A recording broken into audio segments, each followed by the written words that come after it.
दादियाँ बाप समान बन गई और हमें भी, जो बाप को नहीं देखा तो दादियों को तो देखा ना, तो दादियों जैसा ही बन जाएं। अब कम से कम वो सामने लक्ष्य रहे। और दादी की बहुत सारी विशेषताएं, बहुत सारी स्मृतियां लेकर आज हमारे बीच नीलम दीदी उपस्थित हैं। और क्योंकि हम इसीलिए थोड़ा सा डिवाइड करके थोड़ी थोड़ी क्लासेस ले रहे हैं, तो इसमें बहुत सारे खुद के अनुभव हैं, बहुत सारे हमने बड़ों से सुने, उन सब बातों को, उन सब स्मृतियों को भी साथ लेकर चलेंगे। तो उसको सुनते हुए लास्ट में जब आप अपनी श्रद्धांजलि देंगे तो यहाँ पर जो भी फूल है दादी के सामने अर्पित करते हुए उस समय अपने मन में एक बहुत दृढ़ता भरा संकल्प लेना। तो इसलिए क्लास बहुत ध्यान से सुनेंगे और उसके पश्चात सब अपनी श्रद्धांजलि देंगे और दादी के निमित्त एक छोटी सी सौगात सबके लिए है, तो वो सब अपने अपनी छोटी सी सौगात साथ लेकर जाएंगे। आदरणीय नीलम दीदी जी, एयरपोर्ट बहलाना, रायपुर खुर्द, और अभी आगे एक और नई सेवा शुरू हुई है मुबारकपुर। तो मुबारकपुर में बहुत अच्छी सेवाएं, बहुत अच्छी वारिस क्वालिटी की आत्माएं तैयार करने का इन्हें वरदान है। बहुत योगी आत्मा है और इस कारण से बहुत योग भट्टियों का अरेंजमेंट सारा कुछ आप करती रहती हैं, क्योंकि जगह जगह कई स्थानों पर आपको बुलाया जाता है और हमें तो बहुत बहुत सीखने को मिलता है इनका स्नेही सहयोगी नेचर और एवर हाँ जी का पार्ट। तो आज नीलम दीदी से सुनेंगे दादी के साथ के कुछ अनुभव। ओम शांति। दादी जी के 1 वर्ष 27 मार्च को उन्होंने अपनी अव्यक्त स्थिति को प्राप्त किया, तो उसका भी भोग लगा आज। और गुलजार दादी जी के निमित्त भी शायद आज ही भोग लगा है। तो समय हमें सूचना दे रहा है अब कि हम भी अपनी स्थिति को संपन्न और संपूर्ण बनाते चले ना, क्योंकि जो आधार स्तंभ हैं यज्ञ के, वो धीरे धीरे फरिश्ता बनकर हमारे बीच से प्रस्थान कर रहे हैं, जा रहे हैं बाबा के पास। और अब हम हिसाब लगा सकते हैं कि अब कितना समय बचा होगा। हम लोगों के लिए भी बहुत थोड़ा सा पुरुषार्थ का समय है। एक भाई जी क्लास करा रहे थे मधुबन में, तो उन्होंने बहुत अच्छी बात बताई।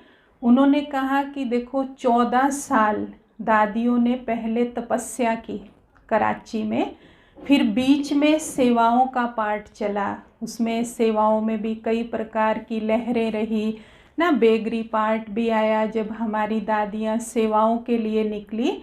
और अब जो है वो थोड़ा 85 साल पूरे हो गए, 85 ईयर। अब 14 साल और बचे हैं संगम युग के ना, क्योंकि 100 साल का बाबा ने संगम युग बताया हुआ है और उस बीच में परिवर्तन भी होगा ना, उस बीच में सारा काम होगा। तो अब 14 साल जो अब समय बचा है, वो अब बाबा ने जो मुरलियों में भी कहा हुआ है कि जो आदि में हुआ है वो अंत में भी होगा। जो दादियों ने दृश्य देखे, अनुभूतियाँ की, साक्षात्कार का पाठ चला, तो वो सब बाबा ने इशारे दिए हुए हैं कि वो सब अंत में भी पाठ चलेगा। आपको थोड़े दिन पहले के बाबा के साकार महावाक्य याद होंगे। बाबा ने कहा था कि ऐसी स्थिति आ जाएगी विनाश की, बाबा हमें स्मृति दिला रहे थे कि बच्चे घास खाएंगे लोग, है ना। और उस समय कोई ये नहीं कह सकता कि हम माखन के बिना नहीं खा सकते हैं। याद आ गए ना, साकार महावाक्य थे बाबा के। तो बाबा हमें आने वाले समय की सूचनाएं हर मुरली में दे रहे हैं कि अब कैसा समय आएगा और हमें अपनी कैसी स्थिति उसमें तैयार करनी है। जैसे आज भी बाबा ने अपने महावाक्यों में यही हमें बताया कि हमें बैलेंस रखना है हर चीज़ का। एक तो हमें संगम युग की प्राप्तियों का नशा होना चाहिए कि हमें भाग्य विधाता भगवान मिला है, जिसने भाग्य बनाने की कलम ही हमारे हाथ में दे दी है। अब हम कितना भाग्य बना सकते हैं अपना, सारा बाबा ने हमारे सामने सृष्टि के आदि मध्य अंत का ज्ञान रख दिया, स्वदर्शन चक्र का ज्ञान दे दिया हमें। अब इसको समझने के बाद भी भाग्य बनाना हमारे हाथ में है ना। और बाबा ने एक मुरली में कहा हुआ है कि बच्चे हिम्मते बच्चे मद दे बाप ना। भाग्य भी किस आधार पर बनेगा, जब हम एक कदम हिम्मत का रखेंगे। बाबा ने कहा ये ड्रामा में विधि नूंधी हुई है, ये विधान है ड्रामा के अंदर कि अगर आप हिम्मत का एक कदम उठाएंगे तब आपको बाप की कितनी मदद मिलेगी, पदम गुना मदद मिलेगी। 1000 गुना, लाख गुना बाबा कभी नहीं कहते, पदम गुना मदद के हम पात्र बनेंगे। मगर कब बनेंगे, जब हिम्मत रखेंगे। अगर हम हिम्मत को भूल जाएंगे, है ना, कई बाबा कहते कई बच्चे अभिमान में आ जाते हैं कि हम तो पवित्र बन गए ना, हम तो बाबा की श्रीमत पर ही चलते हैं, हम तो बाबा के बच्चे हैं ही। इस बात के अभिमान में आ जाते हैं कि बाबा हमारी मदद नहीं करेगा तो किसकी मदद करेगा। इसलिए बाबा कहते फिर उनके अंदर अभिमान के साथ साथ अलबेलापन भी आ जाता है, केयरलेस नेचर उनकी बन जाएगी। फिर पुरुषार्थ में थोड़ी अपनी मनमत चलाने लग जाएंगे कि अब हमने योग भी बहुत लगा लिया, सारा ज्ञान भी हमें समझ आ गया, बाबा की वही बातें हैं, वही मुरली है, अब हमने सेवाएं भी कर ली, आराम से बाबा ने हमें सब सुख दे दिए, सारे साधनों का सुख मिल गया, सब लौकिक प्राप्तियां बाबा ने करा दी। तो बाबा कहते हैं इस अभिमान में आने के कारण पुरुषार्थ में क्या आ जाता है, बच्चों के कमी आ जाती है ना, ढीलापन आ जाता है। थोड़ा थोड़ा हमारी दिनचर्या में ढीलापन आने लग जाता है। जैसे अमृत वेला उठने में ढीलापन आ गया, उठकर बैठ गए तो पावरफुल योग नहीं लग रहा है, बैठ तो गए मगर आलस आ रहा है, क्योंकि अंदर में हमने किन स्मृतियों को पैदा कर लिया है कि हमने सब कुछ सीख लिया है, सब हमें समझ में आ गया है। इसलिए अब वो एक कमज़ोर संकल्प जो है वो हमारे पुरुषार्थ को क्या करता जा रहा है, ढीला करता जा रहा है। मुरली सुनने में अलबेलापन आ जाएगा। चलो मुरली सुन ली, लेकिन उसके बाद बाबा क्या कहते हैं, मुरली सुनने के बाद क्या करो, चिंतन करो, मंथन करो। फिर जब उसका मंथन करेंगे, उसको याद रखेंगे, अपनी स्मृति में लाएंगे। पहले मुरली सुनने के बाद हमारी स्मृति में जानी चाहिए, स्मृति में जाने के बाद वो कहाँ पर आएगी, फिर हमारी स्थिति में आएगी। जो बाबा कहते हैं अगर हम यहाँ पर बैठकर मुरली सुन रहे हैं लेकिन वो हमारी स्मृति में ही नहीं जा रही है ना, सुनते सुनते हमारा ध्यान इधर उधर जा रहा है, आगे वाले को देख रहे हैं, साइड वाले को देख रहे हैं, वो ध्यान से नहीं सुन रहे हैं, उनको नींद आ रही है, हमारा सारा ध्यान उन पर फोकस है मुरली सुनते समय, तो हमारी वो स्मृति में नहीं जा रही है, तो हमारी स्थिति में वो बाबा के महावाक्य कैसे आएंगे। जिसको बाबा कहते प्रैक्टिकल आपका जीवन धारणाओं का स्वरूप बन जाए, बाबा के ज्ञान का स्वरूप बन जाए, जिसको बाबा कहते मुझे ज्ञानी तू आत्मा प्रिय है।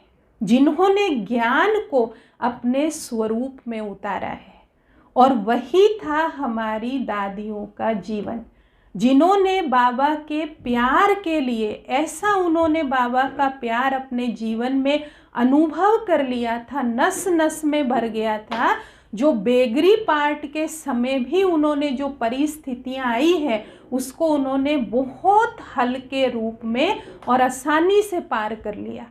अब बाबा कई बार सुनाते ना मुरली में, कई उस समय चले गए, उनको लगा शायद हमेशा ही अब ऐसे ही चलता रहेगा, बाबा का धन खत्म हो गया, अब ऐसी परिस्थितियां चलेंगी, लेकिन वो थोड़े समय की बातें थी। दादी जानकी जी का कल हम थोड़ा सा अनुभव सुन रहे थे, तो दादी जी ने उसमें बताया अपने अनुभव में कि जब मैं सेवा के लिए निकली हूँ दिल्ली में, तो उस समय कहते बेगरी पार्ट था, सेवा में निकले, कहते 2 जोड़ी हमारे पास कपड़े होते थे बस, और कुछ नहीं।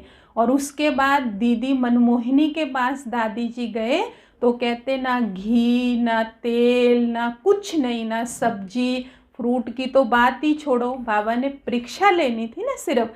और कहते बस नमक था और आटा था। कहते रोटी बनाते थे और नमक लगा के उसको खा लेते थे बस। लेकिन उसमें उनकी खुशी कितनी थी, असीम खुशी का पारावार था उनके ऊपर, जो आज बाबा हमें रोज़ रोज़ कहते हैं कि बच्चे आपको कितना नशा होना चाहिए। आज भी बाबा ने कहा नशा होगा तब आपको खुशी चढ़ेगी, जब तक नशा नहीं होगा तब तक खुशी नहीं आ सकती। तो दादियों को वो नशा था कि हमें कौन मिला है, हमारी पालना कौन कर रहा है, हमें पढ़ा कौन रहा है। इतना संपूर्ण निश्चय, एक बल और एक भरोसा। अब सोचो कैसी परिस्थिति थी वो। अगर आज वो परिस्थिति आ जाए किसी के सामने कि कुछ भी ना हो, तो हम अपने आप से पूछ सकते हैं कि क्या मैं भी उतने ही प्यार से नमक के साथ रोटी खा सकती हूँ? या उस समय मेरा ध्यान जाएगा कि नहीं मैं कैसे खा सकती हूँ, मैं तो बिना घी लगाए खा ही नहीं सकती ना। वो दादियों ने सेवाओं के पार्ट में अपना वो सब अपना एग्जाम्पल रूप दिखाया। कहते दादी हम बड़े बड़े आलू कभी नहीं खरीदते थे, छोटे छोटे आलू जो बिल्कुल छोटे साइज़ के होते थे, उसको छोटा छोटा काट के छोंक लगा के उसमें बहुत सारा पानी डाल के तब उसको हम कितने सारे भाई बहनें थे यज्ञ में, तो ऐसे उस समय थोड़े समय के लिए वो पार्ट चला। लेकिन उसमें भी दादियों के पास वो निश्चय का बल था, नशा था उनको कि हमारा स्वरूप क्या है भविष्य का, और उन्होंने उसको सहज रीति से पार कर लिया। देखो फिर आगे चल कर के वही दादी जानकी क्या बन गई ना, सेवाओं में निकले, उनको क्या अवार्ड मिला कि सबसे स्थिर माइंड की महिला है वो पूरे वर्ल्ड में। और उन्होंने अपने मन को कितना शांत कर लिया था। तो दादी जी से जब दादी जी के उसका माइंड का टेस्ट हुआ तो उनसे पूछा था कि दादी जी आपका मन इतना शांत कैसे बन गया? तो एक ही बात दादी जी ने उनको कही थी जो बाबा हमें रोज़ मुरली में पक्की कराते हैं कि जब मैं इस संस्था में आई थी तो मैंने एक ही अभ्यास यहाँ पर आकर के किया कि सब आत्माएं हैं और सब आत्माओं का पाठ अपना अपना है। बस ये अभ्यास उन्होंने पक्का रखा, इसलिए उन्होंने कभी किसी को इसके अलावा दूसरे रूप में देखा ही नहीं। और यही पाठ हमारा पहला पाठ भी है और यही पाठ हमारा अंतिम पाठ भी है। और दादियों ने इसी पाठ को पक्का किया है कि सब आत्माएं हैं, बाबा के बच्चे हैं, अपना अपना पार्ट बजा रहे हैं। और ये कोई रट्टा लगाने वाली बात नहीं है। बाबा हमें रोज़ यही पाठ पक्का कराते हैं कि बच्चे सबको इस दृष्टि से देखो। आप इसका अभ्यास करेंगे ना तो आप देखेंगे अपने अंदर। आप अब हमें शरीर दिख रहा है लेकिन अंदर हमें क्या स्मृति आ रही है कि सब बाबा के बच्चे हैं, ये देव आत्माएं बैठी हुई हैं, ये भगवान की सिलेक्टेड आत्माएं हैं, कोटों में से कोई चुनी हुई आत्माएं हैं। तो ये अंदर सोचते ही हमारे मन में एक दूसरे के लिए क्या पैदा हो जाएगा? प्यार तो होगा ही होगा, साथ में बहुत ऊंचा सम्मान पैदा होगा, रिगार्ड पैदा होगा कि ये साधारण आत्माएं नहीं है, भविष्य में देव आत्माएं बनने वाली हैं ये सब। अब कौन क्या क्या देवता बनने वाला है वो बाबा जानता है, लेकिन हम सब उसके बच्चे हैं। बाबा हम सबको एक ही पढ़ाई पढ़ा रहा है। हर बच्चा बाबा का बहुत अच्छा पुरुषार्थ कर रहा है अपने हिसाब से, क्योंकि लक्ष्य सबका क्या है?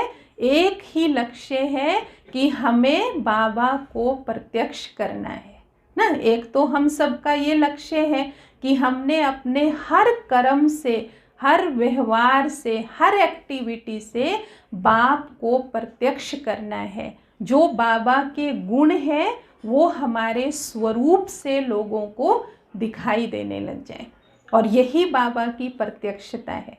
और दूसरा लक्ष्य क्या है हम सबका? क्या बनना है हमें भविष्य में? लक्ष्मी नारायण जैसा बनना है ना। बाबा ने कहा था ना बच्चे ये आपकी रेस है। कौन सी रेस करनी है आपको?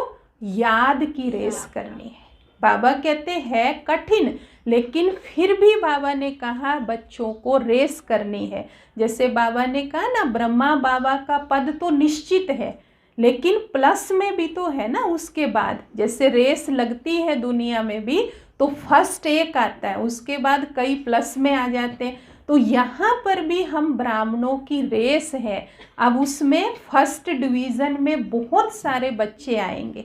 सीट एक फिक्स हो गई मम्मा बाबा की, जिनको लक्ष्मी नारायण बनना है। बाकी हम सब बच्चे भी एक ही पुरुषार्थ में लगे हुए हैं कि बाबा को हम सब ने प्रत्यक्ष करना है। तो काम क्या करना है, हमें सिर्फ अटेंशन देना है। किसके ऊपर अटेंशन देना है? याद की यात्रा पर। याद की यात्रा पर। और किस चीज़ पर अटेंशन देने को कहते हैं बाबा? पुरुषार्थ पर अटेंशन देना। और किस पर बोलते हैं अटेंशन देने के लिए? डेली मुरली चिंतन है, मुरली चिंतन पर, अपने चार्ट पर, अपनी दिनचर्या पर, टोटल मिला करके अपने ऊपर। जिसको बाबा ने आज की मुरली में कहा है कि बच्चे रोज अपनी राज्य दरबार लगाओ ना। अपनी इन कर्म इंद्रियों की भी दरबार लगानी है, स्थूल कर्म इंद्रियों की भी, और सूक्ष्म शक्तियों की भी दरबार लगानी है। आत्मा की जो 3 शक्तियां हैं, मन, बुद्धि और संस्कार, जिसको आज बाबा ने बहुत अच्छे से हम बच्चों को समझाया है। संस्कार भी हमारे कैसे हैं? कई बाबा कहते हैं ना, कई कहते हैं कि मेरे ये पुराने संस्कार हैं, पुरानी आदतें हैं। तो बाबा ने क्या समझाया हमें कि बच्चे, पुराने संस्कार आपके कौन से हैं? आदि और अनादि संस्कार, वो है पुराने संस्कार। देवताई संस्कार, राज्य करने के संस्कार, वो हमारे पुराने संस्कार है। संपन्न और संपूर्ण बनने के संस्कार, बाकी पवित्रता के संस्कार, वो हमारे पुराने संस्कार हैं। शुद्धता के, पावनता के संस्कार। लेकिन वो जिनको हम आज पुराना संस्कार मानते हैं, वो हमारे संस्कार द्वापर युग के संस्कार है ना। तो अब हमने ये देखना है कि कहीं किसी कर्म इंद्री के अंदर वो हमारे पुराने संस्कार तो नहीं आ जाते। बाबा ने कहा ना, अगर बच्चे कहते हैं कि बाबा बाकी तो सारी कर्म इंद्रियों पर हमारा कंट्रोल हो गया है, मगर एक कर्म इंद्री पर नहीं है और एक शक्ति पर नहीं है, मन बुद्धि संस्कार में से एक पर नहीं है, बाकी सब पर हो गया है। तो बाबा ने क्या कहा उसको कि अगर एक छोटा या बड़ा गेट कोई भी खुला रह गया तो माया वहीं से आ जाएगी। तो माया जीत, जगत जीत नहीं बन सकते हैं। तो अब आप देखो कि जो हमारी दादियाँ हैं, उन्होंने क्या पुरुषार्थ किया, सोचो ना। आज हमारे पास तो पुरुषार्थ के कितने सारे साधन निकल आए हैं, कितने साधन हैं, कितने भाई बहनों की, महारथी भाई बहनों की क्लासेस हैं सारा दिन व्यर्थ से मुक्त होने के लिए। आप कितनी क्लास सुन लो, शिवानी दीदी की सुन लो, सचिन भाई की सुन लो, सूरज भाई की सुन लो, कितनी सारी हम क्लासेस सुन सकते हैं सारा दिन में कि हमारा समय व्यर्थ ना जाए। पुरुषार्थ का वो हमारे पास इतना अच्छा साधन बाबा ने दिया, साइंस का सुनने का ना क्लासेस। उसके बाद हमारे पास दादियों के अनुभव हैं, वो सब है। लेकिन दादियों ने क्या पुरुषार्थ किया, उन्होंने किसकी क्लासेस सुनी? जो उन्होंने अपनी संपूर्ण अवस्था को प्राप्त किया। क्या था उनकी संपूर्णता का आधार? जो आजकल ब्राह्मणों में कमी आ रही है, क्योंकि सुनना बहुत अच्छा लगता है, बहुत आसान है ना, दूसरे का सुनना बहुत आसान होता है, लेकिन उसको अपने अंदर अमल में लाना। सुनना तो आसान है, सुन लिया, सुनकर आपको लगेगा देखो इन्होंने कितनी अच्छी बात सुनाई बाबा की, फिर सचिन भाई जी ने कितनी अच्छी कहानी सुनाई, फिर शिवानी दीदी ने कितनी अच्छी बात सुनाई। ये वो अच्छी करके कई सारी बातें आपको एक दिन में याद हो जाएंगी, लेकिन दूसरे दिन क्या होगा? वो सारी की सारी बातें कितने दिन तक याद रहेंगी? भूल जाएंगी ना सारी बातें, वो थोड़ी बहुत याद रहेंगी फिर भूल जाएंगी। दादियों ने क्या पुरुषार्थ किया था, वो जो भाई बहनें भी क्लासेस कराते हैं वो भी बाबा की मुरलियों के आधार पर क्लासेस कराते हैं।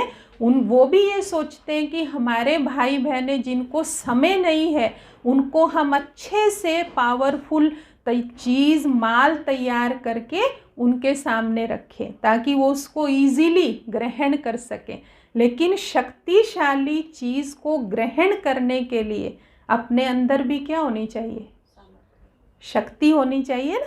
अब देखो किसी का शरीर अंदर से वीक है, अगर उसको शक्तिशाली चीज़ें आप खिलाना शुरू कर दो, लीवर ठीक नहीं है, पेट का सिस्टम ठीक नहीं है उसको खूब घी खिलाओ और अच्छी अच्छी चीज़ें खिलाओ तो उसको डाइजेस्ट होंगी वो चीज़ें? नहीं होंगी ना, क्योंकि डाइजेस्टिव सिस्टम उसका ठीक नहीं है, इसलिए वो चीज़ें उसको हजम नहीं होगी। तो वो तो पावरफुल चीज़ तैयार कर रहे हैं हम सबके लिए, पर वो हमें हजम क्यों नहीं होती? क्योंकि हमारे अंदर पावर नहीं है। अब पावर कहाँ से आएगी? योग से आएगी। इसलिए बाबा ने कहा था मुरली में कि बच्चे याद की शक्ति, ज्ञान की शक्ति और आपकी अनुभूति की शक्ति, इन स्मृतियों के आधार पर ही हम आज यहाँ पर पहुँचे हैं। हमें अपनी भी तो अनुभूतियाँ होनी चाहिए ना, इसी आधार पर हम बाबा की मदद के पात्र बनते हैं। तो जब तक हमारी याद की शक्ति हमारे अंदर नहीं होगी तब तक हम वो पावरफुल ज्ञान हजम नहीं कर सकते। अब दादियों के पास वही पावर थी जो 14 साल उन्होंने तपस्या की। आप देखो बाबा की हिस्ट्री में दीदियाँ सुनाती रहती हैं बीच बीच में कि दादियों के लिए प्रोग्राम आते थे वतन से कि आज पूरी रात इतनी दादियों को योग करना है। तो बाबा उनको प्रोग्राम सुनाते थे कि आज इतनी देर इतनी बहनें इतने घंटे पूरा अखंड योग करेंगी और उनको भोजन में ये मिलेगा, कभी सफ़ेदी चीज़ मिलेगी उनको ना। बाबा ऐसे ऐसे संदेश आते थे वतन से और वो पूरी रात अखंड योग करते थे। और अपने आप को हमें पूछना है कि हम कितनी देर योग में बैठ सकते हैं, बिल्कुल एकाग्र होके, बिल्कुल शांति से कितनी देर बैठ सकते हैं, एकाग्र भी और अलर्ट होकर भी। हमारा योग भी लग जाए उतनी पावरफुल स्थिति में। दादियाँ रात रात बैठती थी, कई दिन के प्रोग्राम आते थे उनके पास। तो उन्होंने स्टार्टिंग में ही अपनी आत्मा को इतना शक्तिशाली बनाया कि जो बाबा का शक्तिशाली रोज़ का माखन मिलता था ज्ञान मुरली का, उससे वो आत्माएं शक्तिशाली बन गई, उनका स्वरूप शक्तिशाली बन गया। जो आज बाबा ने कहा है मुरली में कि बच्चे आपकी एक एक शक्ति का यादगार, वरदान में बोला ना बाबा ने, क्या दिखाया हुआ है? एक एक देवी और देवता का यादगार। अब निर्भयता की शक्ति हम बाबा के बच्चों ने धारण की तो उसका यादगार क्या दिखा दिया? कौन सी देवी को दिखाया? काली देवी को, है ना। निर्भयता, इतनी निर्भय कि असुरों को अपने पाँव के नीचे दिखाया हुआ है, उसके पाँव के नीचे हैं। तो बाबा के बच्चों ने भी जब निर्भय बन गए, कोई लोक लाज का डर नहीं ना, तो निर्भयता आ गई, तो वो असुर जो माया है, विकार है, हमारी कमी कमजोरियां हैं, उनको हमने कहाँ पर दबा दिया? अपने पाँव के नीचे, माना खत्म कर दिया अपने अंदर से। किसकी शक्ति के आधार पर?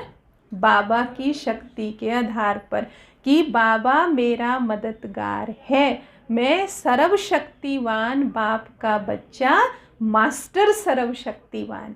ये स्मृति आते ही शक्तियाँ जागृत हो गई हमारी, है ना। इस स्मृति से वो यादगार बन गया एक देवी का। अब ऐसे तो बाबा के कितने बच्चों ने पुरुषार्थ किया, मगर यादगार एक का बना ना। फिर बाबा ने सामना करने की शक्ति का यादगार बताया, उसका यादगार भक्ति में क्या बनाया है? दुर्गा देवी बनाया है ना, सामना करने की शक्ति। माना परिस्थितियों से हम घबराए नहीं, कोई भी परिस्थिति आ गई। बाबा कहते कई बच्चे तो छोटा सा पत्थर होता है, कंकड़, उसी को ही इतना पहाड़ के समान समझ लेते हैं। माना छोटी सी बात होती है, छोटी सी परिस्थिति होती है, मगर उसको सोच सोच करके क्या बना देते हैं, पहाड़ की तरह भारी बना देते हैं, उसको इतना कठोर बना देते हैं उसको, परिस्थिति को। तो फिर वहाँ पर क्या होता है, उनका पुरुषार्थ रुक जाता है। बाबा ने कहा जैसे तालाब का पानी खड़ा हो जाता है ना, तो ऐसे बच्चे भी पुरुषार्थ में खड़े हो जाते हैं, दिल शिकस्त हो जाते हैं कि भाई अभी दूसरों को देखना शुरू कर देते हैं, अभी तो इनके अंदर भी इतनी कमियां हैं, ये भी संपूर्ण नहीं बने हैं, हम कहाँ से संपूर्ण बन जाएंगे। माना जब दूसरों को देखना शुरू किया तो दूसरों की कमी कमज़ोरियों को भी अपने अंदर ग्रहण करना शुरू कर दिया। एक तो अपनी नहीं निकली अभी, और फिर दूसरों की हमने उनको देख देख करके ये भी ऐसे हैं, ये भी ऐसा करते हैं, उनकी कमी कमज़ोरी भी अंदर भरनी शुरू कर दी। तो उससे हमें क्या घाटा पड़ता चला जाएगा, डबल नुकसान हो जाएगा ना। अपना निकालने का पुरुषार्थ कर रहे हैं और उधर से दूसरों का भी अंदर अपने डालते जा रहे हैं, तो हमारी शक्तिशाली स्थिति कब बनेगी।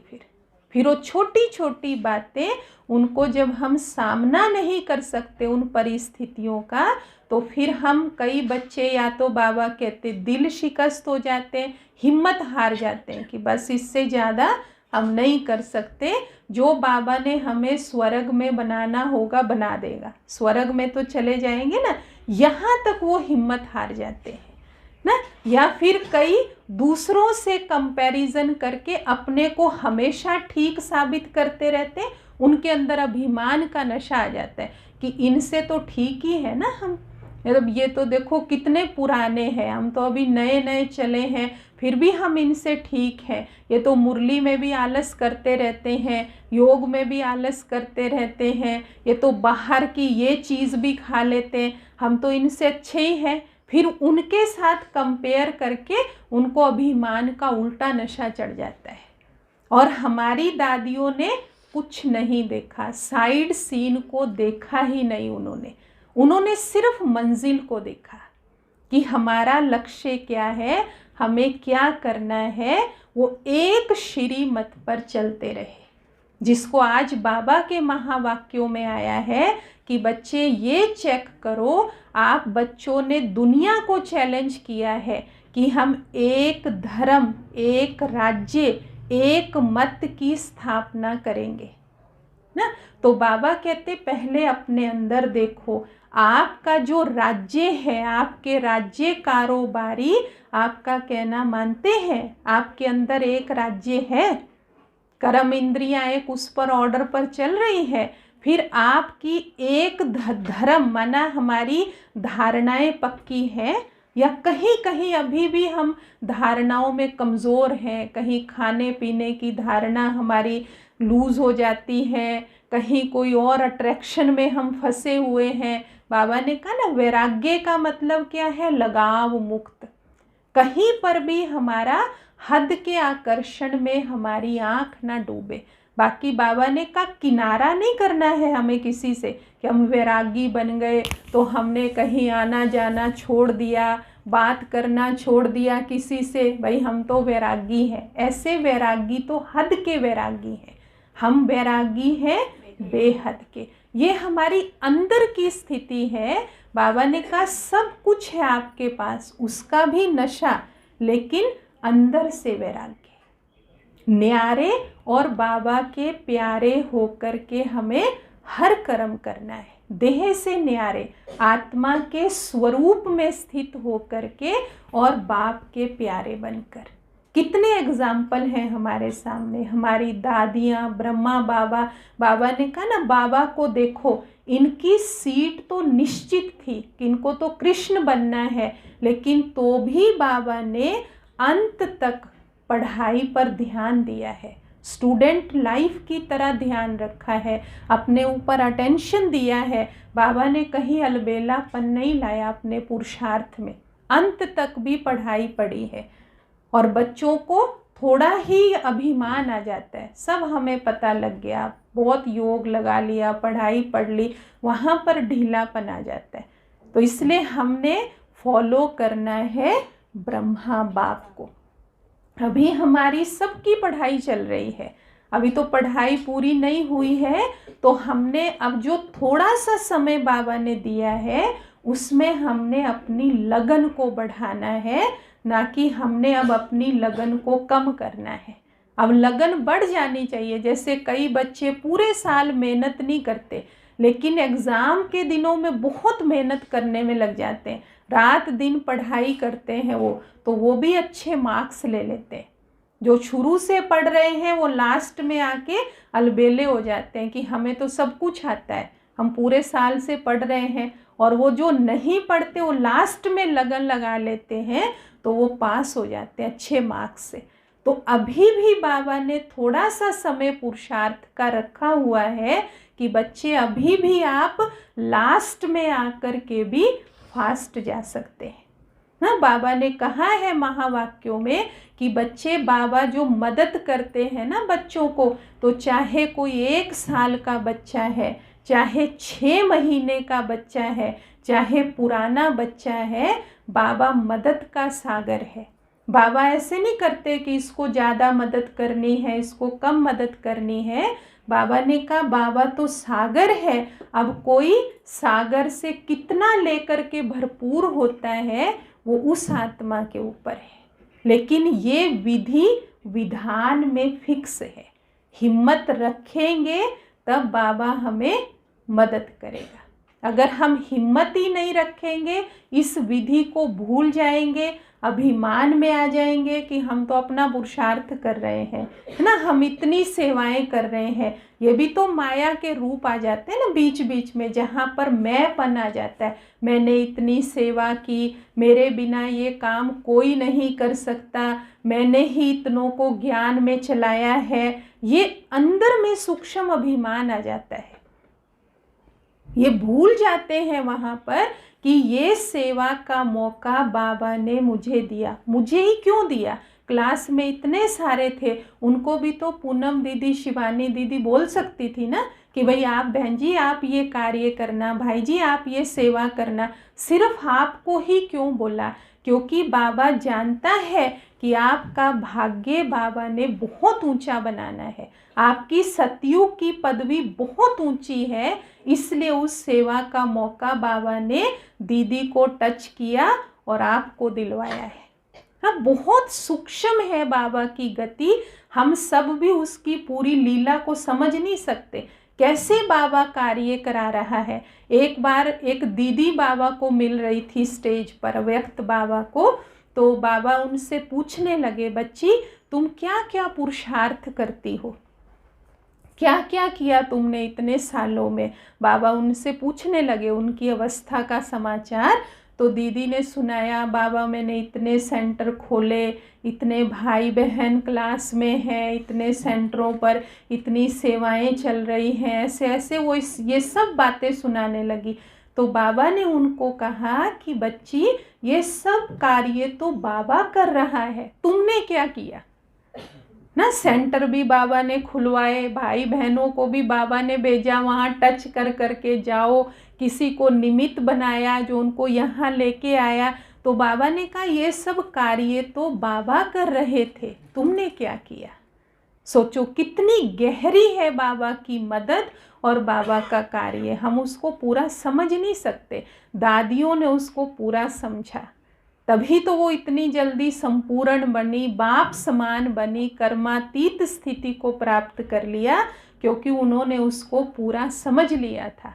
हम लोगों ने पूरा नहीं समझा, इसीलिए कहीं ना कहीं अभी भी कमी कमज़ोरियां हैं। जैसा बाबा चाहते हैं वैसा स्वरूप बनाने में अभी भी हमें कहीं मुश्किलातें आती हैं। तो कोशिश करनी है पूरा समझने की, जहाँ पर भी ये मैंपन आए, जिसको बाबा कहते हैं माया का रॉयल रूप, ना। एक तो प्रत्यक्ष रूप होता है जो सबको दिखाई देता है, भाई इनको माया आई हुई है आजकल ना, इन्होंने क्लास करनी छोड़ दी है, धारणाओं में भी कमज़ोरी आ गई है, फ़ोन भी करते हैं उनको तो भी वो मुरली में रेगुलर नहीं है, तो वो सबको पता चलता है। प्रख्यात माया है वो, जो सबको दिखाई देती है कि भाई हाँ इसको माया आई हुई है। लेकिन एक है गुप्त माया। गुप्त माया कौन सी है? ये जो अंदर मैं पन आ रहा है, जिसका सिर्फ हमें ही पता चल रहा है। रॉयल माया, मैं इतना कर रहा हूँ, मुझे मान शान सम्मान ये सब मिलना चाहिए, खास मेरी खातरी होनी चाहिए, ये है माया का रॉयल रूप, सूक्ष्म रूप, मैंपन के रूप में जो आती है। तो अब ये सूक्ष्म चेकिंग हमने करनी है कि भाई इस तरह के संकल्प मेरे पास तो नहीं आते कि सेवा करने के बाद मैं उसका कई जगह गायन कर दूं। आपने कोई धन की सेवा की, कोई और ख़ास सेवा आपने की, पर आपको ये लगता है कि जब तक मैं 2-4 को बता ना दूं तब तक अंदर में तसल्ली नहीं होती कि भाई उनको बताना भी ज़रूरी है, उनको भी बताना है। तो उससे क्या होता है? बताने से खुशी क्या होती चली जाएगी। जिसको बताना था उसने देख लिया, जिसने उसका रिटर्न करना है आपको, सेवा आपने बाबा के लिए की है, बाबा को रिटर्न देना है आपको। कोई जितनों को बताते जाएंगे वो थोड़ी रिटर्न देंगे। हो सकता है उसमें से कई ऐसे भी निकल आए आपको जो ये कहना शुरू कर दें आप अपने परिवार का भी ध्यान रखा करो, है ना। दीदियों के पास तो सब कुछ है। एक सेंटर पर ऐसी ही माता थी, वो क्या काम करती थी, औरों का भी भाग्य बनाने से रोकती थी ना। उनको कहती थी कि अपने पहले अपनी गृहस्थी को देखा करो, बाद में बाबा को देखा करो वहाँ आश्रम में, कहीं आप सारा ही वहाँ पर कर दो। बाबा तो कभी ऐसे बोलते भी नहीं है कि भाई सारा करो। बाबा कहते अपनी जिम्मेवारी भी निभाओ, अच्छी तरह से निभाओ, लेकिन थोड़ा कना दाना जो आपके पास है अपनी शक्ति के अनुसार वो बाबा के कार्य में लगाओ, ताकि बाबा आपको उसका रिटर्न करे पदम गुना। लेकिन अगर हमारी ये नेचर होगी कि करने के बाद हम औरों को बताएंगे, तो कई लोग इस तरह की राय देने वाले भी ब्राह्मण ही निकल जाते हैं, जिनको बाबा क्या क्या नाम देते हैं? हाफ कास्ट ब्राह्मण। पूरा ब्राह्मण नहीं है वो, जो हाफ कास्ट है। या बाबा उनको कहते हैं कपूत बच्चे ना, सपूत नहीं है, वो है कपूत बच्चे, क्योंकि वो क्या काम कर रहे हैं? उस आत्मा का भाग्य बनने से उसको रोक रहे हैं। अपना तो वो भाग्य बनाना ही नहीं चाहते, होते हुए भी सेवा में नहीं लगाना चाहते, लेकिन दूसरों को भी भाग्य बनाने से रोकते हैं। आप अच्छा पुरुषार्थ करेंगे, बहुत आपको लगेगा चलो मैं फ्री हूँ, मैं 11 बजे जा कर के 1-2 घंटा योग करके आ जाती हूँ। फिर जो योग, जिनको योग का इंटरेस्ट नहीं है, वो आपको आपके अड़ोस पड़ोस में क्लास में मिल जाएंगे। वो आपको क्या कहना शुरू कर देंगे? घर का भी ध्यान रखा करो ना, सारा दिन योग ही नहीं लगाना है। बाबा क्या कहते हैं? चलते फिरते योग लगाओ, कर्म करते योग लगाओ, खाली बैठ के ही थोड़ी योग लगाना है। उन्होंने बाबा की ऐसी ऐसी बातें पकड़ी हुई होती है ना, जो दूसरों को समय मिलने पर वो ये बातें सुना देते हैं। अब आपको समय है, आपको लगन है कि मैं अपनी स्थिति बनाऊं, मैं अभी तो मुझे थोड़ा ही टाइम हुआ है, अब फ्री हूँ तो मैं योग कर लेती हूँ जा कर के। तो ऐसी ऐसी बातें भी आपको बताने वाले ऐसे ब्राह्मण मिल जाएंगे। तो इसलिए बाबा ने हमें ये समझाया हुआ है कि हमें संग भी कैसे ब्राह्मणों का करना है। मुरली के महावाक्य हमें याद रखने चाहिए, क्योंकि संग का भी हमें रंग लगता है ना। तो अब बाबा ने कहा हुआ है ऐसे ब्राह्मणों का संग करो जो तीव्र पुरुषार्थी है। कमज़ोर पुरुषार्थी का संग करेंगे तो वो आपको भी क्या कर देगा? कमज़ोर। वो बाबा की ऐसी ऐसी बातें पकड़ लेंगे जो आपको सुना सुना करके आपको भी कमज़ोर कर देंगे। इसलिए अच्छे पुरुषार्थी, तीव्र पुरुषार्थी, जिन्होंने बाबा को ही देख करके जो ज्ञान मार्ग में चल रहे हैं, पक्के हैं, मजबूत हैं, सपूत हैं, सबूत देने वाले, ऐसे बच्चों का हमें संग करना है। ऐसे तो बाबा ने हमें यही कहा हुआ है, फॉलो ब्रह्मा बाबा और शिव बाबा, बस दोनों को फॉलो करने को कहा है।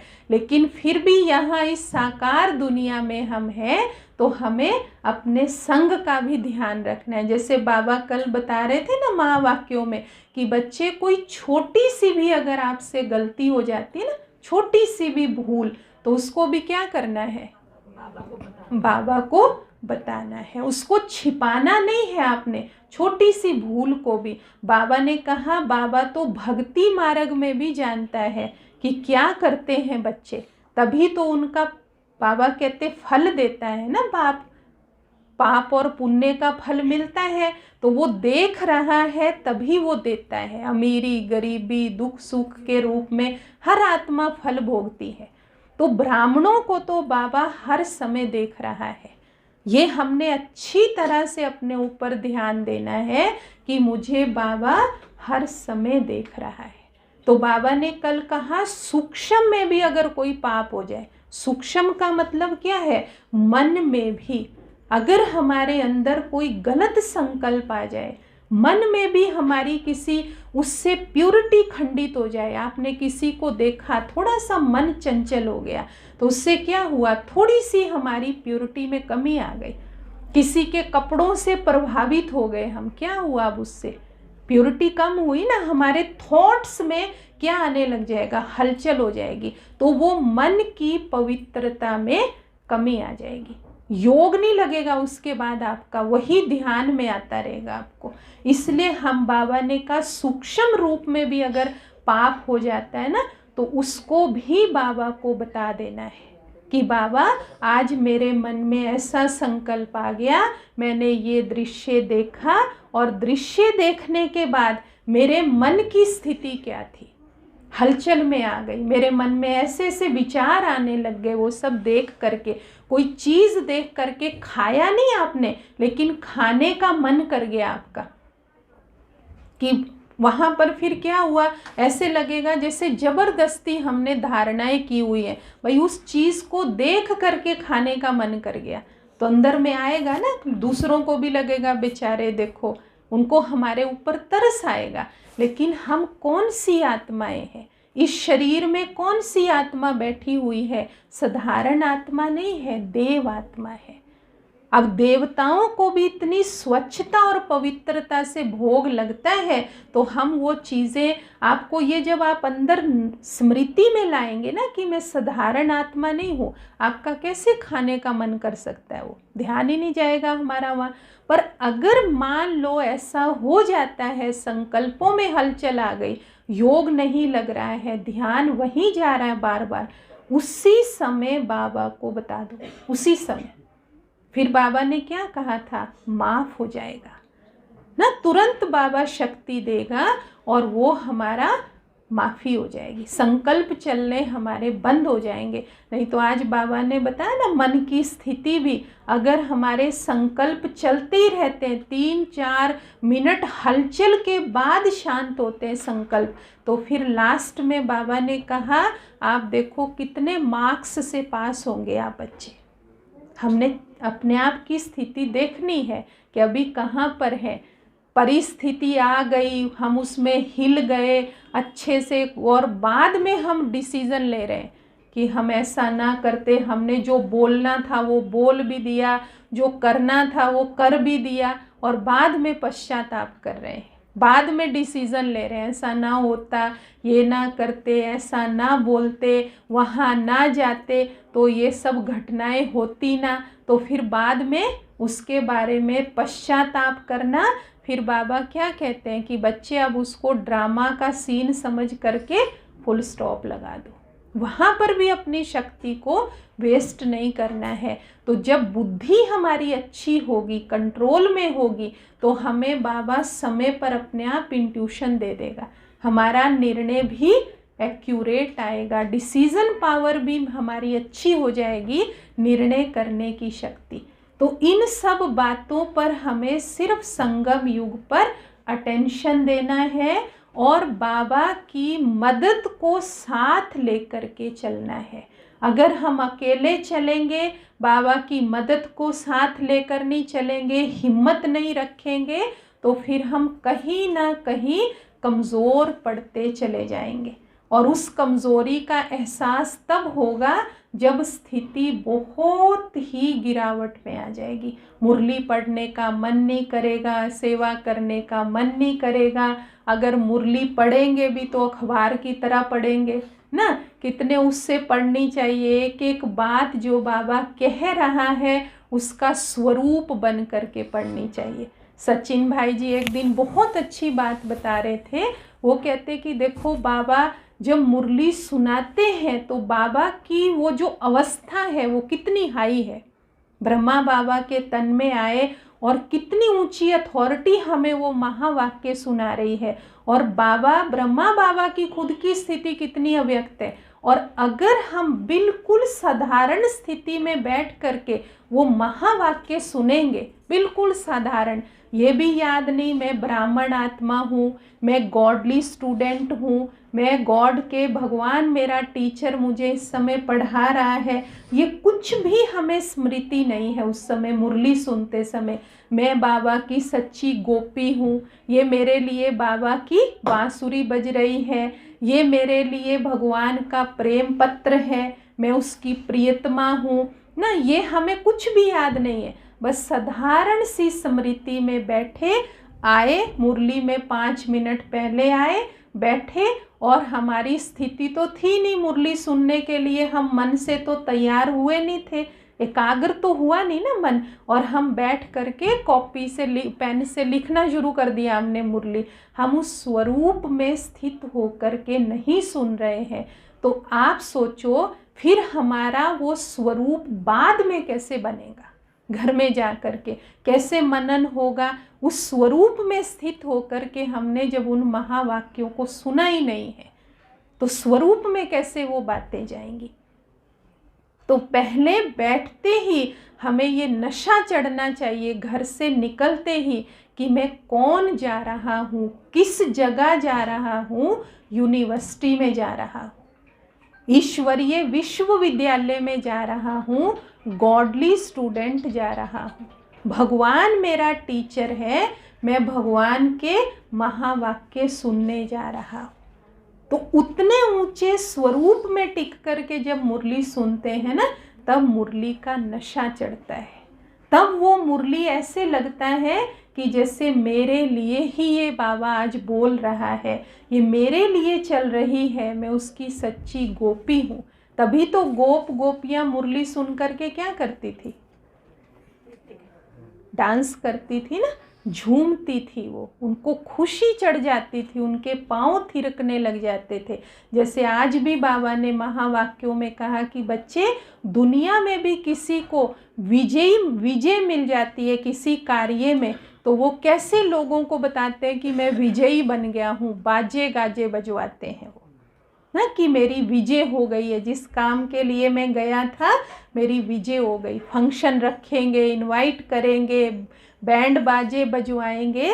तो बाबा ने कहा उसमें फिर क्या होता है, जिनको नाचना भी नहीं आता ना, वो भी बैठे बैठे झूमने लग जाते हैं, पाँव थिरकने लग जाते हैं। तो ऐसा नशा हमारा अंदर से होना चाहिए कि वो बाबा की ज्ञान मुरली सुनते सुनते हम अंदर से झूमने लग जाएं, आत्मा को खुशी आ जाए अंदर से। अब बाबा ने कल ही उसमें बताया था कि अगर ये फीलिंग नहीं आती है, जिसको बाबा कहते अति इंद्रिय सुख ना, मुरली सुनते सुनते हमें कैसा सुख मिलने लग जाए, इंद्रियों से परे का सुख, भगवान के प्यार का सुख।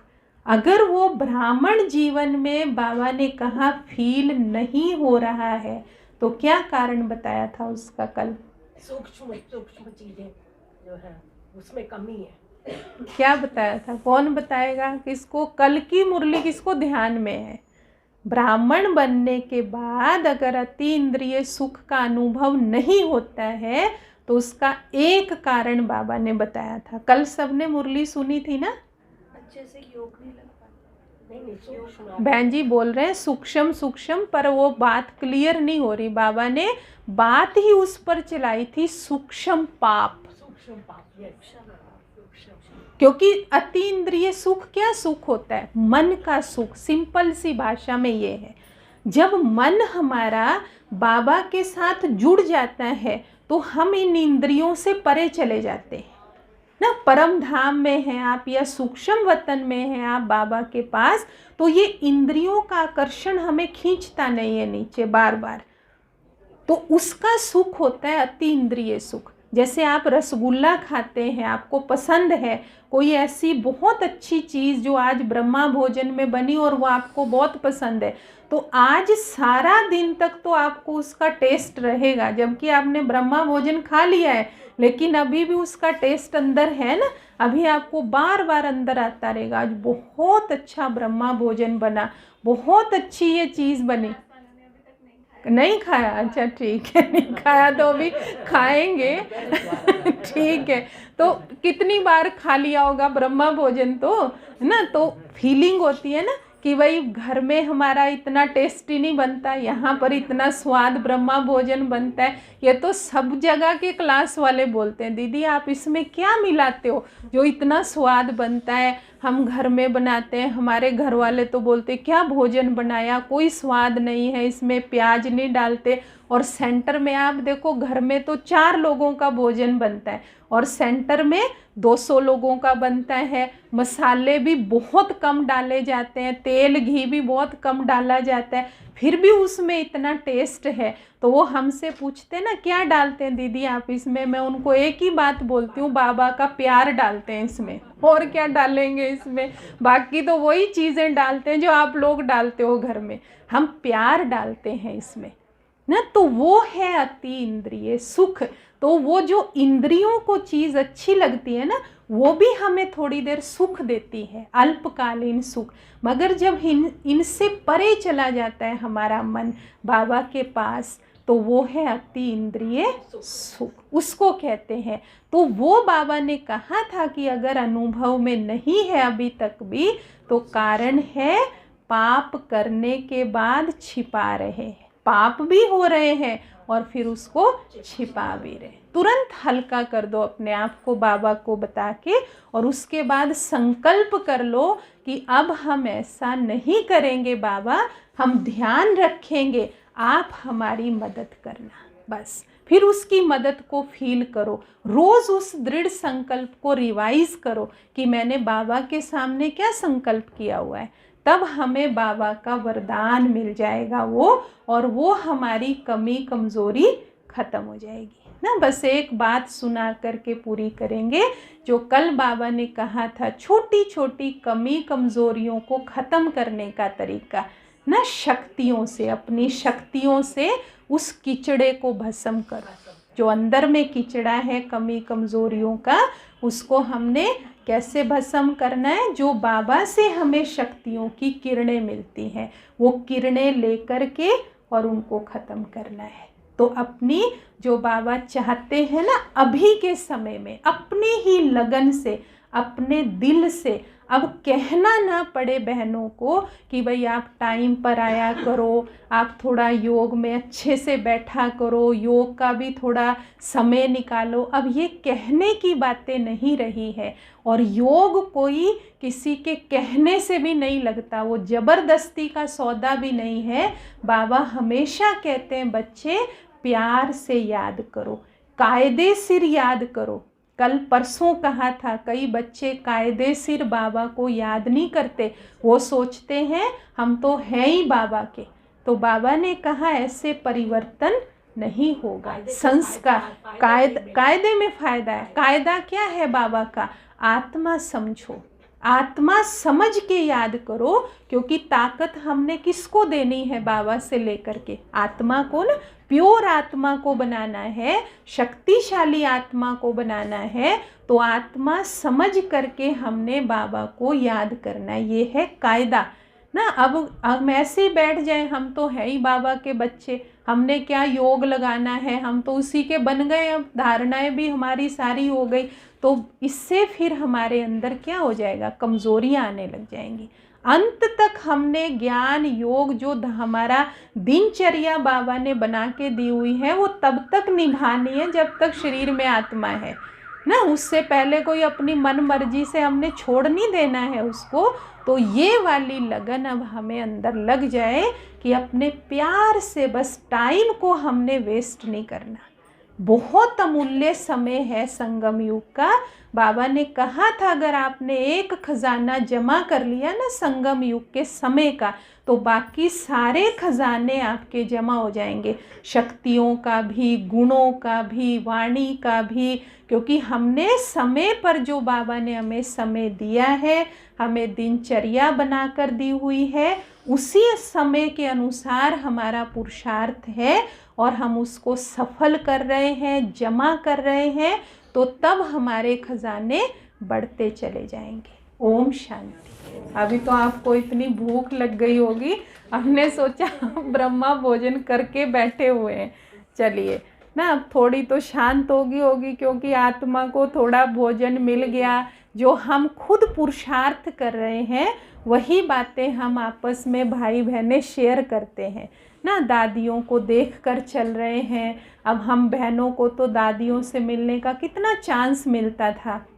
दादी जानकी जी हमारी भट्टियाँ कराती थी। फिर उसके बाद हमें दादी हमेशा टीचर्स बहनों को, जब बाबा आते थे ना उसी दिन हमारी क्लास होती थी दादी से, दादी जानकी से।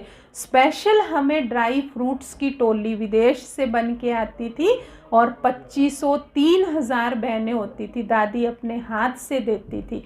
तो हम लोगों ने तो वो समय भी देखा है, दादियों से इतने करीब से पालना ली है, भट्टियाँ की हुई हैं उनसे, बाबा के वो अनुभव उन्होंने हमें सुनाए हुए हैं। और गुलजार दादी जी से तो इतना अच्छा मौका 2-3 बार मिला, क्योंकि अब माँ बाप को चिंता होती है ना कि भाई छोटे, जब हम 8th क्लास में पढ़ते थे ना, तब हमारी माता जी ने हमारे सारे गहने बना दिए थे कि शादी के लिए भाई सोना सस्ता है, तो इसलिए उन्होंने सारे गहने बना दिए। अब उसके बाद भाग्य विधाता जानता है ना हमारा क्या भाग्य है। अब जब हम ज्ञान में आ गए तो हमने उनको बोला माता जी को कि भाई देखो ये तो आपने हमारे लिए बनाई हुई है ना चीज़, तो ये हमने बाबा को ही देनी है। और इस बार हम दादी गुलजार के पास जाएंगे बाबा मिलन में, और हमने ये दादी को दे के आनी है। बहुत लंबा हार था, सोने की चूड़ियाँ थी और कांटे थे, जो भी चीज़ें थी वो सब कुछ। हम भ्राता जी थे हमारे अमीर चंद भ्राता जी, तो उन्होंने दादी से मिलाया हमें और फिर हम दादी जी के पास गए। दादियों ने कोई खुद थोड़ी पहनने हैं, लेकिन वो एक मिलन का तरीका था। अंदर में उनको भी था कि हम दादी के बिल्कुल करीब से मिले, हम दादी गुलजार को। तो हम गए वहाँ पर, तो दादी ऐसे बैठे थे। तो अब उस समय ना, क्योंकि इतने करीब से पहली बार मिल रहे थे, तो हमारी ना इतनी हिम्मत भी नहीं हुई कि हम उसमें से वो हार निकाल के दादी के गले में ही डाल दें इतनी देखो उनकी कितनी पावर थी। तो हमने बस वो दादी जी के सामने रखा और उनको ये बता दिया कि भाई ये माता जी और ने बैठे थे ना साथ में, कि भाई ये इन्होंने बनवाया था शादी के लिए और ये आज हमने बाबा को दे दिया। तो दादी बड़े प्यार से दृष्टि देते रहे और वो हुआ। फिर लास्ट में मौका मिला दादी जी से राखी बंधवाने का। तो भ्राता जी थे 2017 में ही, दादी 16 में, वो लास्ट ही थी राखी। उसके बाद तो दादी जी बॉम्बे चले गए। तो भ्राता जी का फ़ोन आया कि भाई आपको सोनीपत आना है उत्तरा दीदी को लेकर के, और फिर दादी जी से राखी बंधवाने जाना है। तो अब उस समय ना मैं 2:30-3 बजे थे, मैं लेटी हुई थी। जब मुझे ये संदेश मिला तो पहले तो इतने प्यार के आंसुओं की झड़ी लग गई ना। मैं पहले तो आधा घंटा खूब उस प्यार में आंसू बहाती रही कि बाबा मेरा इतना ऊंचा भाग्य है, कितनी बड़ी बड़ी दीदियां हैं चंडीगढ़ में, और आज मुझे ये भाग्य मिल रहा है कि दादी मेरे हाथ में राखी बांधेगी। खूब आंसू आए बाबा के प्यार में। फिर हमारा भाई जो सेंटर में ही समर्पित है वो मधुबन से आया था और उस दिन बारिश हो रही थी, उसके कपड़े कुपड़े कुछ नहीं धुले हुए थे। मैंने बोला भाई कल गाड़ी लेके चलना है और दादी जी के पास। वो फटाफट उठा, उसने कपड़े धोए अपने और पंखे के नीचे सुखा दिए। हम सुबह निकले और फिर हम पहुँचे पांडव भवन में जहाँ दादी जी थे, गुलजार दादी। तो उन्होंने बताया वहाँ दीदी ने, भाई देखो उठ जाए दादी तो उठ जाए, ना भी उठे तो ना उठे। तो उत्तरा दीदी थे, भ्राता जी थे और मैं थी और सोनीपत की 2-3 बहनें थी। तो हम बहुत पावरफुल योग करने लग गए कि बाबा दादी जी उठ जाएं और हमें राखी बांध दें, इतना अच्छा हमें मौका मिला है। तो थोड़ी देर के बाद हमें सूचना मिली कि दादी उठ गए हैं और आ रहे हैं। तो फिर दादी आए तो कितने करीब से हम मिले। फिर दादी जी से भ्राता जी ने उनको थोड़ा एक्टिव करने के लिए प्रश्न पूछने शुरू कर दिए, ज्ञान की बातें पूछी दादी जी से, थोड़ा एक्टिव हो गए दादी। उसके बाद फिर राखी बांधी दादी जी ने। तो ऐसे हाथ पकड़ लिया, क्या दादियों के वो हाथ, उन्हीं से दृष्टि से ही इतनी पावर मिल गई ना, जो हम बाबा के लिए केवल सुनते थे कि उनको दृष्टि पाते ही एकदम देह से न्यारे हो जाते थे। तो ये भी हमें भान नहीं रहा कुछ भी, वो तो देर हो गई ना काफ़ी, ऐसे हाथ पकड़े। तो नीलू दीदी ने फिर फटाफट दादी से तिलक लगवाया और उनके हाथ में राखी दी, लेकिन उन्होंने खुद बांधी क्योंकि दादी जी के हाथ थोड़े कमज़ोर थे ना, कांपते थे। तो ये बाबा ने हमें इतना अच्छा गोल्डन चांस दिया, वो लास्ट राखी थी बस। उसके बाद तो वो बॉम्बे में चले गए, फिर तो अब अव्यक्त हो गए। तो ऐसी ऐसी स्मृतियां हैं दादियों के साथ, कैसे जब समर्पण हुआ तो बाबा उनके तन में आए हुए थे और हमने बाबा को कहा था कि जब शादी हो ना आपके साथ 2000 में, मैंने पहले से सोचा हुआ था। दीदी ने मुझे बोला, चल दीदी ने, कविता दीदी का समर्पण हो रहा था तो बोला कि बहन आप भी समर्पण करा लो। तो मेरे मुख से निकल गया कि दीदी मैं ना 2000 में कराऊंगी। तो बोलते तब तो बहन विनाश हो जाएगा। मैंने बोला विनाश ना मेरे लिए रुक जाएगा भाई, तब मैं करवाऊंगी, अच्छे धूमधाम से करवाएंगे। तब भाइयों की शादी हुई थी तो उसमें थोड़ा वो हो गया था, 2-3 महीने पहले ही हुई थी।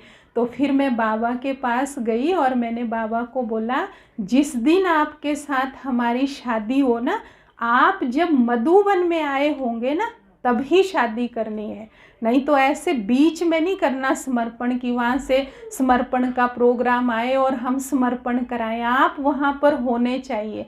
तो देखो वो भी हमारा लक रहा, बाबा आए हुए थे 15 दिसंबर को, फिर हमें बहनों को बुलाया गया, 21 बहनें थी हम, फिर बाबा ने हमें अपने हाथ से ड्राई फ्रूट दिया।